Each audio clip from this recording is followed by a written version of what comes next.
Assalamualaikum warahmatullahi wabarakatuh. Jumpa kembali dengan saya. Pada kesempatan kali ini saya akan menjelaskan tentang bagaimana dalam pembuatan bab 2 dan kerangka teori ya pada mata kuliah metodologi penelitian.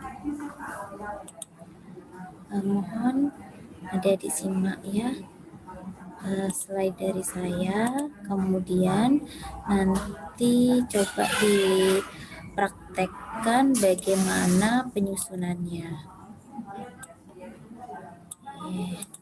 Dalam bab 2 kemarin kita kan sudah membahas ya, Adik juga sudah belajar bagaimana menyusun bab 1, bagaimana membuat fenomena, kemudian dari fenomena itu kita susun judul penelitiannya ya, di mana judul penelitian yang kuantitatif itu ada 3 tipe, yaitu pra-eksperimen dengan bentuk pengaruh gitu ya, pengaruh atau uji perbandingan, kemudian uji hubungan, korelasi, dan deskriptif atau gambaran.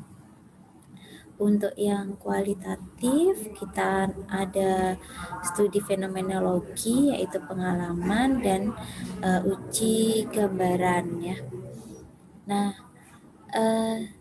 dari judul kemudian kita buat latar belakang ya, dimana di latar belakang itu di bab 1 inti dari latar belakang harus ada penjelasan terkait dengan kelompok yang memiliki masalah, kemudian dampak dari masalah itu, faktor penyebab dari masalah, dan data-data ya, data-data kejadian mulai dari dunia, kemudian Indonesia, kemudian provinsi tempat penelitian hingga ke daerah di tempat penelitian, dan juga kronologi dari masalah dan studi pendahuluan jangan lupa ya.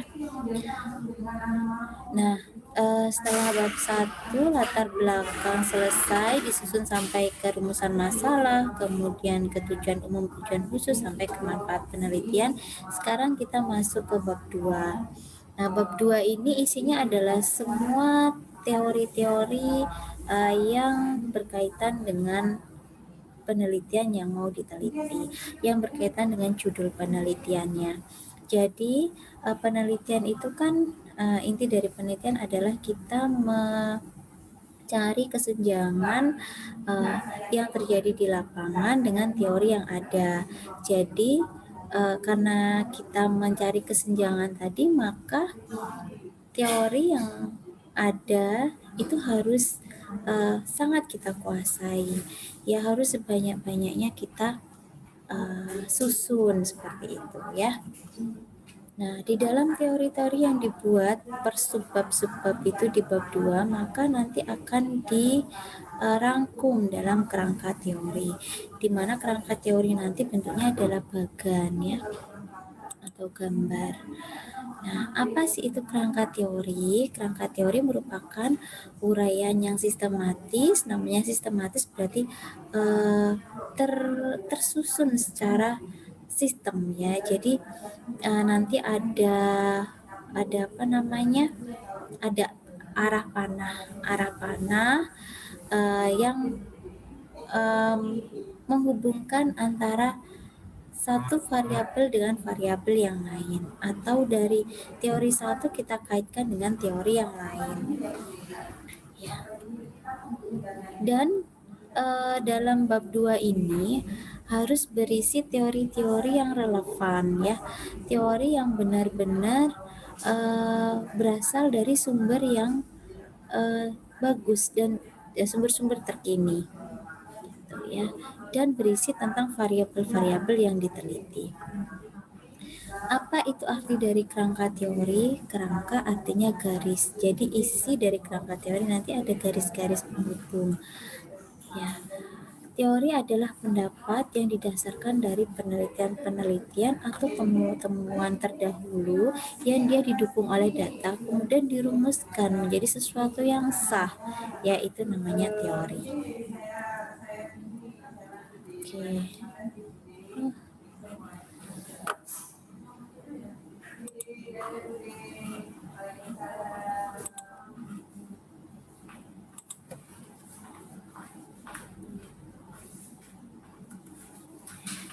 Langkah-langkahnya seperti apa? Nah, langkah-langkahnya adik-adik juga harus paham terlebih dahulu variabel-variabel yang mau diteliti itu apa. Jumlah variabel yang ingin saya teliti berapa ya. Kalau deskriptif berarti variabelnya 1. Kalau analisis faktor ya berarti variabelnya bisa lebih dari 1. Bisa 2, 3, 4 tergantung dari faktor-faktor yang ingin adik-adik teliti itu apa aja. Penelitian tentang komparatif atau pengaruh ya berarti variabelnya ada 2 ya atau lebih. Korelasi atau hubungan berarti variabelnya bisa 2 atau lebih. Nah itu adik-adik tentukan nama variabel independen saya apa, variabel dependen saya apa ya. Yang kedua adalah cari sumber-sumber bacaan yang relevan ya. Jadi semakin banyak adik-adik punya sumber-sumber semakin baik, semakin lengkap teori yang dicantumkan di bab 2 juga semakin baik ya. Relevan itu dari mana? Yaitu dari buku-buku ya. Buku-buku yang sudah terdaftar, yang ber-ISBN ya. Kemudian dari kamus ensiklopedia atau dari jurnal-jurnal ilmiah terakreditasi, laporan-laporan penelitian, skripsi terdahulu, tesis, disertasi yang sudah ada pengesahannya, yaitu adalah sumber-sumber yang relevan. Kemudian setelah itu cari definisi untuk setiap variabel yang akan diteliti. Ya, adik-adik punya variabel-variabel dalam penelitian. Variabel independennya apa, definisinya apa, variabel dependennya apa, definisinya apa. Misalkan hubungan dukungan keluarga dengan perilaku pencegahan COVID-19. Berarti apa sih itu arti dukungan keluarga? Poinnya apa aja? Oh, dukungan keluarga itu ada dukungan instrumental, dukungan informasi, dukungan emosional, dukungan penghargaan. Nah, terus variabel independennya definisinya apa? Oh, pencegahan COVID berarti mulai dari pencegahan PHBS-nya, memakai masker, cuci tangan, menjaga jarak, dan lain sebagainya ya. Itu namanya definisi setiap variabel. Kemudian cari faktor-faktor yang mempengaruhi variabel. Nah, yang mempengaruhi dari perilaku PHBS itu perilaku pencegahan COVID itu apa aja? Mulai dari faktor predisposisi, faktor reinforcing atau faktor pendukung, nah enabling ya, faktor pendorong dan lain sebagainya itu kita cari. Kemudian temukan kriteria dalam mengukur variabel. Oh, dalam mengukur variabel, mengukur perilaku pencegahan COVID-19 itu apa? Oh, perilakunya baik itu seperti apa? Perilaku kurang itu seperti apa? Gitu ya. Nah, kita gunakan logika berpikir deduktif, yaitu dari umum khusus, yaitu dari faktor penyebabnya apa, kemudian nanti kita mengkerucut ke outcome, yaitu COVID itu menurun seperti itu. Nah, yang selama ini dipakai oleh adik-adik mahasiswa keperawatan karena kita basicnya adalah ilmu sosial, ilmu kesehatan yang berbau human atau manusia sebagai klien kita, responden kita, maka kita pakainya teori modelnya Green ya, Lauren Green, di mana yang kita utamakan adalah faktor-faktor yang mempengaruhi dari sebuah perilaku, yang mempengaruhi sebuah kejadian ya. Nah, di situ ada predisposing, ada reinforcing, dan ada enabling faktor. Nah, jadi kalau ada buat kerangka teori hampir seperti ini ya. Jadi ada panah, ada kotak-kotak. Nah, arah panahnya juga jelas mengarah kepada mana. Ya, dari umum ke khusus. Nah, lupa ya saya cantumkan bahwa di dalam kerangka teori itu ada garis tegas dan ada garis putus-putus. Kalau garis tegas diingat-ingat itu adalah kolomnya kalau kita buat tegas itu berarti yang kita teliti, variabel yang kita teliti. Tapi kalau garisnya itu putus-putus berarti variabel itu tidak kita teliti, tetapi dalam teori ada kaitannya.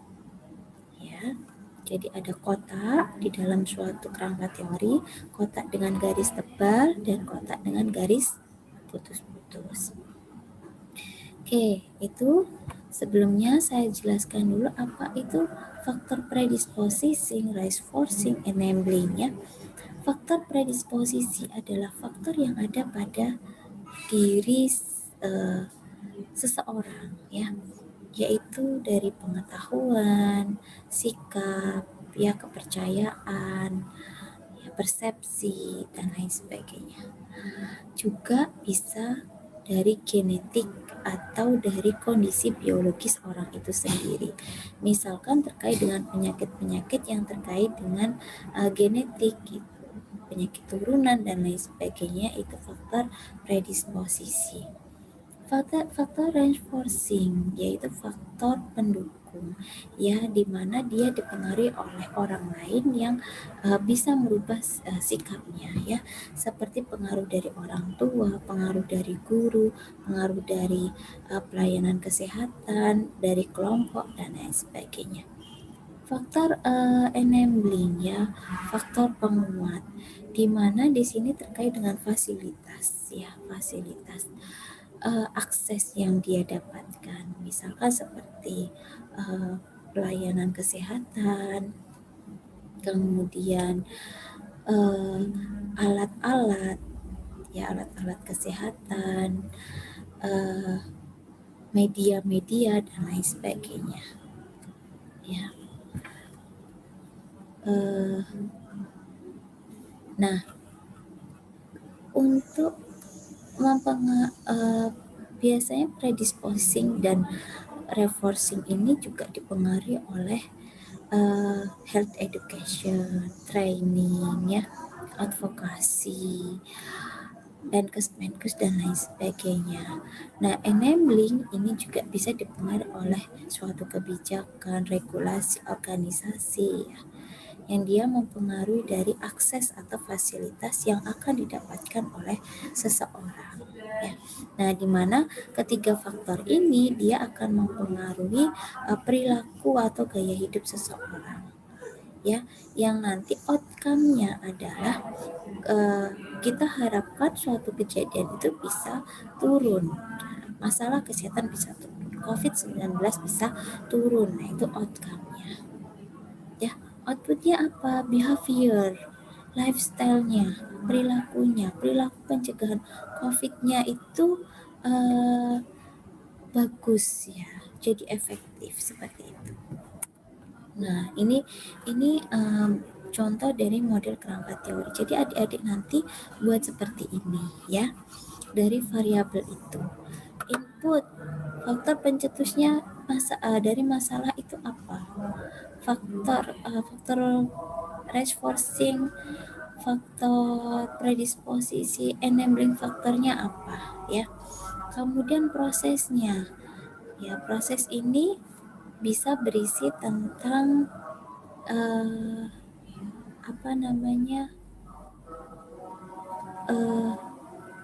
kita perlu adanya Menkes misalkan, atau perilaku dalam pencegahan COVID itu apa aja. Nah, ini dijabarkan di sini ya, diproses. Jadi proses suatu masalah itu bisa tertangani itu seperti apa? Outputnya yaitu masalah tertangani pada variabel yang diteliti atau variabel dependen itu menurun. Sedangkan outcome kasus dalam populasi atau sampel tersebut tertangani. Gitu ya. Jadi dalam membuat kerangka teori ada input, proses, output, dan outcome. Oke. Itu tentang kerangka teori. Sekarang kita kembali lagi ke bagaimana sih menyusun bab 2 itu ya. Nah, bab 2 berisi tentang teori terkini ya. Kalau jurnal tidak lebih dari 5 tahun, kalau buku-buku tidak lebih dari 10 tahun. Dimulai dari kita urutkan subbabnya. Jadi kita buat poin 2.1, 2.2, 2.3, 2.4, 2.5 dan seterusnya sesuai dengan kebutuhan dari judul penelitiannya. 2.1 berarti berisi tentang konsep agregat terlebih dahulu ya. Kalau misalkan mau meneliti tentang kelompok dewasa ya kelompok dewasa dijelaskan. Kalau mau tentang anak-anak dijelaskan dulu anak usia sekolah misalkan. Mau tentang balita, balitanya yang dijelaskan terlebih dahulu. Terus masuk ke poin kedua tentang variabel dependennya. Poin ketiga variabel independennya. Terus poin kedua titik 4 tentang konsep-konsep teori-teori terkait. Ya, jadi ini boleh diisi, ditambahi, boleh tidak. Nanti tergantung dari kebutuhan kelengkapan untuk kerangka teorinya. 2.5 baru kerangka teori. Yang tadi sudah saya jelaskan bentuknya adalah gambar ya. Bentuknya adalah kerangka. Ada tanda-tanda panah. Ya, di mana kerangka teori ini adalah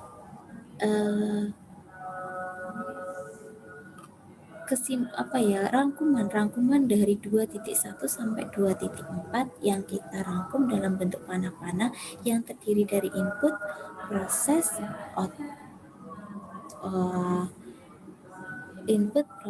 output, dan outcome. Gitu ya menurut teorinya Green. Nah, jadi di kerangka teori ini jangan sampai muncul tapi kok di 2.1 sampai 2.4-nya tidak terlihat. Nah, tidak seperti itu ya. Karena 2.5 ini rangkuman dari 2.1 sampai 2.4.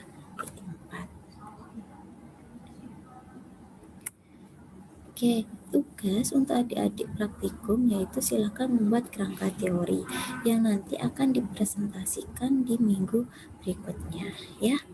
Buat kerangka teori sesuai dengan judul penelitian yang sudah disepakati. Oke. Nanti selebihnya akan kita bahas bersama kerangka teori yang sudah dibuat oleh teman-teman yang presentasi. Oke, saya akhiri pertemuan hari ini. Assalamualaikum warahmatullahi wabarakatuh. Selamat belajar.